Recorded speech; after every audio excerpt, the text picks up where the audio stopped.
ভাই তোর লাগে কিছু কথা আছে না আমার। কি কইবার চাও কয়ে লাও। তখন কত হলো যেটা তোর 22টা বিদের যাবার চাইতেছে। এখন বিদের গেলে তো 500 লাখ টাকার বিষয়। না ওর মামা দুইটা যে ফোন টোন দিছিলাম, এর মামার আগে টাকা পয়সা দেখাইতো না। একমাত্র শেষ বার হলে তুই আমার। এখন তুই যদি কিছু ব্যবস্থা করে দিতি তাহলে তোর বাচ্চাটারে পাঠাইতাম। ভাই সবই তো বুঝছি ভাই, মনে করলা তুমি সবই তো শুনছো। হুপ্পার আমি একটা ফিশার লইছি, ব্যাংকে 5-6 লাখ টাকা আছেন, ওই 5-6 লাখ টাকা দেয় মনে করো জমিনটা রাখছি। এখন তুমি দাও একটা ব্যবস্থা করে, যদি ফাটা যাবে তাহলে ভালো হইতো আর কি। আমার কাছে তো ভাই টাকা পয়সা হইতো না। সবই তো বুঝলাম, এখন কি করুন যাবো? এখন দেখি আমি কোনো ব্যবস্থা করা হয় নাকি।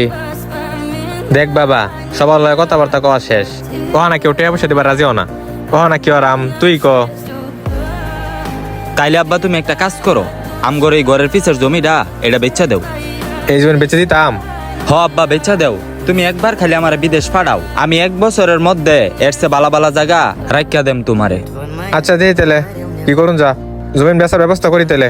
হ তাইলে আমি এলাকার মধ্যে একটু খোঁজ খবর নেই। দেখ কেটা কিনে। তুমিও তাইলে খোঁজ খবর নেও একটু। আচ্ছা ঠিক আছে আব্বা, গেলাম আমি। ভাই জমি বলে শুনলাম বেচে দিতেছ। জমিন বেচে দেম। টাকা পয়সা তো বাস করার অনেক চিন্তা ভাবনা করলাম, অনেক হাঙ্গাম করলাম, কোনো তো বাস টাস করা হইলাম না।